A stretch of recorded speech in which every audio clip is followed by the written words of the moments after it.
Inilah Buletin Dakwah Kafah edisi 405, 14 Safar 1447 Hijriah atau 8 Agustus 2025 Masehi, dengan judul Keadilan Hanya Ada Dalam Sistem Islam. Keadilan adalah pilar utama dalam kehidupan bernegara. Namun di negeri ini, sistem peradilan yang berakal dari sistem sekuler justru menjadi sumber kerusakan dan kegaduhan. Kasus terbaru yang memicu polemik adalah keputusan Presiden yang memberikan abolisi kepada Thomas Lembong. Publik menilai Tom Lembong memang layak dibebaskan dari segala dakwaan karena ia adalah korban kriminalisasi hukum. Namun, pemberian amnesti pada Hasto Kristianto banyak dipertanyakan. Publik menilai langkah ini bukan hanya syarat kepentingan politik, tetapi juga mencederai rasa keadilan dan merusak sistem hukum itu sendiri. Presiden dalam sistem sekuler memang memiliki kewenangan memberikan amnesti, abolisi, bahkan remisi, termasuk kepada para koruptor. Kewenangan absolut ini menempatkan presiden di atas pengadilan. Jelas ini membuka celah intervensi politik dan menciptakan ketidakadilan struktural. Di sisi lain, hukum di negeri ini acap kali tajam ke bawah, tetapi tumpul ke atas. Terhadap rakyat kecil dengan kasus yang ecek-ecek, hukum begitu tegas. Sebaliknya, terhadap kelompok elit, terutama para koruptor, dengan kasus korupsi puluhan bahkan ratusan triliun rupiah, hukum demikian lembek. Kasus korupsi di PT Pertamina bernilai ratusan triliun rupiah misalnya, sampai saat ini tidak jelas juntrungannya. Belum ada satupun yang dijadikan tersangka, bahkan kasusnya seperti diabaikan begitu saja. Belum lagi kasus-kasus korupsi besar lainnya. Akibatnya, rakyat semakin kehilangan kepercayaan terhadap hukum saat ini yang nyata-nyata dipenuhi dengan ketidakadilan. Inilah buah dari sistem hukum sekuler yang bersandar pada akal manusia dan kepentingan elit, bukan pada wahyu ilahi. Sistem peradilan Islam sumber keadilan sejati.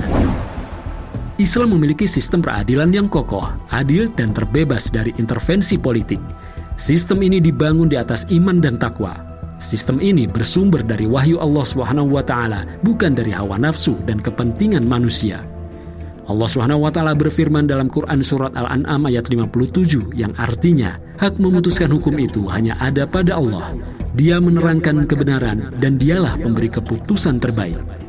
Karena itulah Allah SWT tegas menyatakan bahwa siapa saja yang tidak memutuskan perkara apapun berdasarkan hukum-hukumnya, pada dasarnya dia telah melakukan kezaliman. Demikian sebagaimana firman-Nya dalam Quran Surat Al-Maidah ayat 45 yang artinya, siapa saja yang tidak memutuskan perkara menurut wahyu yang telah Allah turunkan, maka mereka itulah para pelaku kezaliman. Karena itulah, menurut Imam Al-Mawardi, di dalam sistem peradilan Islam, orang kafir tidak boleh ditunjuk sebagai hakim untuk mengadili kaum muslim, bahkan untuk mengadili orang kafir sekalipun. Sebabnya, orang kafir pasti memutuskan hukum bukan berdasarkan hukum Allah SWT. Lihat kitab Al-Ahkamus Sultaniyah halaman 110, karangan Imam Al-Mawardi. Hukum Islam tidak tunduk pada tekanan kekuasaan atau opini publik. Tidak ada ruang untuk kompromi dalam hukum Allah SWT. Setiap keputusan pengadilan bersifat final. Bahkan seorang khalifah pun tidak berhak membatalkan keputusan hukum dari seorang qadhi atau hakim. Sebagaimana yang dinyatakan oleh Imam Al-Mawardi bahwa jika qadhi telah memutuskan suatu perkara, tidak halal bagi imam atau khalifah membatalkan keputusannya. Lihat kitab Al-Ahkamus Sultaniyah halaman 99. Selain itu, dalam peradilan Islam, sistem pembuktian harus presisi dan objektif. Sebabnya, selain saksi, bukti sangat menentukan. Tidak ada ruang untuk manipulasi alat bukti seperti di pengadilan sekuler. Nabi SAW bersabda, andai manusia diberi hak hanya atas dasar klaim mereka, niscaya akan ada orang yang mengklaim darah dan harta orang lain. Hadis riwayat Ibnu Majah. Karena itu beliau juga bersabda, menghadirkan bukti adalah kewajiban atas pihak yang menuduh, sementara sumpah adalah keharusan bagi pihak yang tertuduh. Hadis riwayat At-Tirmizi. Demikianlah, sistem pembuktian dalam Islam memastikan tidak ada orang yang dizalimi, tidak ada vonis tanpa dasar, dan tidak ada yang kebal hukum. Dalam peradilan Islam, putusan qadhi atau hakim bersifat mengikat dan tidak dapat dibatalkan, kecuali adanya kesalahan prosedural atau bukti baru, atau jika belakangan terbukti putusan hakim tersebut bertentangan dengan nas-nas Al-Quran dan As-Sunnah mutawatir, atau hadis-hadis sahih atau ijma' sahabat dan qiyas syar'i. Lihat kitab Al-Fiqh Al-Manhaj ala Mazhab Al-Imam Asy-Syafi'i karya Dr. Mustafa Al-Khan dan lain-lain. Sebabnya, kata Imam An-Nawawi, sesungguhnya kembali pada kebenaran lebih utama daripada tetap bersekukuh dalam kebatilan. Namun, jika keputusan hakim sudah benar dan sudah sesuai dengan kaidah-kaidah ijtihad syar'i, maka keputusannya tidak bisa dibatalkan oleh siapapun, bahkan oleh khalifah sekalipun. Dalam hal ini, Imam An-Nawawi menegaskan bahwa jika seorang hakim telah memutuskan perkara, maka keputusan tersebut tidak boleh dibatalkan oleh seorang pun, kecuali jika tampak adanya cacat dalam keputusan itu. Karena itu, dalam sistem peradilan Islam tidak dikenal sistem banding, kasasi, atau intervensi penguasa melalui abolisi dan amnesti. Ini adalah mekanisme penting untuk menjaga independensi dan kredibilitas pengadilan. Kisah nyata keadilan dalam peradilan Islam. Dalam Al-Kamil fit Thariq karya Ibnu Katsir dikisahkan bahwa Imam Ali radhiyallahu an yang saat itu berkedudukan sebagai khalifah pernah mengadukan seorang kafir zimmi kepada Qadhi Syuraih radhiyallahu an. Beliau mengklaim baju besi milik beliau ada pada orang kafir tersebut. Qadhi Syuraih bertanya kepada Imam Ali radhiyallahu an, "Apa bukti Anda?" Imam Ali radhiyallahu an menjawab, "Baju itu milikku. Aku tidak menjualnya dan tidak memberikannya kepada orang lain."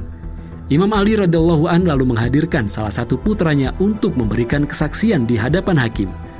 Namun Qadhi Syuraih menolak kesaksiannya. Lalu Qadhi Syuraih memutuskan baju itu milik orang kafir tersebut. Imam Ali radhiyallahu an pun menerima keputusan tersebut dengan lapang dada. Imam Ali radhiyallahu an tidak menggunakan kedudukannya sebagai khalifah untuk membatalkan putusan. Ketika orang kafir tersebut menyaksikan sendiri keadilan yang luar biasa, dia akhirnya masuk Islam. Kisah lainnya dalam Thariq Dimashq karya Ibnu As-Sakir disebutkan bahwa sahabat Salman Al-Farisi radhiyallahu an pernah berkata kepada Khalifah Umar radhiyallahu an, "Kami tidak suka Anda mengambil jubah itu sebelum Anda menjelaskan dari mana Anda mendapatkan jubah tersebut." Khalifah Umar radhiyallahu an menjawab, "Aku tahu engkau tidak menyukai ini. Sesungguhnya aku mempunyai seorang budak. Dialah yang memberi aku jubah ini." Demikianlah Khalifah Umar radhiyallahu an tunduk pada pengawasan rakyat dalam urusan harta negara. Beliau tidak marah saat dikritisi oleh rakyatnya. Ini adalah prinsip keadilan yang tak terbantahkan. Kisah lainnya dalam Musannaf Ibnu Abi Syaibah disebutkan bahwa Khalifah Umar radhiyallahu an memotong tangan pencuri pada saat ekonomi masyarakat dalam keadaan normal. Tetapi beliau tidak memotong tangan pencuri pada masa paceklik atau krisis ekonomi. Ini menunjukkan adanya pertimbangan kondisi darurat sosial dalam penerapan hudud, bukan sekedar formalitas hukum. Kisah lainnya lagi, dalam Futuh al-Buldan karya Al-Balazuri disebutkan bahwa penduduk Samarkand pernah menulis surat kepada Khalifah Umar bin Abdul Aziz.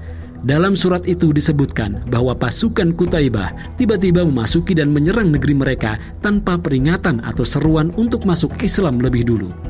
Khalifah Umar bin Abdul Aziz pun segera menulis surat kepada Qadhi agar segera mengadili perkara ini. Qadhi akhirnya mengeluarkan keputusan agar pasukan kaum muslim segera keluar dari Samarkand. Keputusan ini ditaati oleh pasukan Islam. Penduduk Samarkand sangat kagum pada keadilan Islam ini. Karena itu, banyak di antara mereka kemudian masuk Islam. Kisah lainnya dalam Al-Bidayah wan Nihayah karya Ibnu Katsir disebutkan bahwa Khalifah Harun ar-Rasyid biasa mengangkat para qadhi atau hakim yang adil dan tidak segan-segan mencopot para pejabat yang zalim. Keadilan tidak akan terwujud tanpa Islam. Jelas, keadilan sejati tidak akan pernah lahir dari sistem sekuler yang menjadikan hukum sebagai alat kekuasaan. Selama hukum tunduk pada hawa nafsu dan kepentingan manusia dan bukan tunduk pada wahyu Allah Subhanahu wa taala, selama itu pula ketidakadilan dan kezaliman akan terus merajalela. Islam hadir membawa sistem peradilan yang adil, tegas dan tidak tebang pilih. Di dalam sistem khilafah Islamiyah, tidak ada seorang pun yang kebal hukum, termasuk khalifah sekalipun. Tidak ada satupun keputusan pengadilan yang bisa dibatalkan, termasuk oleh penguasa, hanya karena tekanan politik. Karena itu, sudah saatnya umat kembali pada sistem Islam secara kafah, tidak lain dengan menerapkan seluruh sistem Islam, termasuk sistem peradilan Islam, dalam institusi pemerintahan Islam, yakni khilafah Islam. Hanya dengan itulah, keadilan sejati akan benar-benar hadir di tengah-tengah umat manusia. Wallahu a'lam bishawab.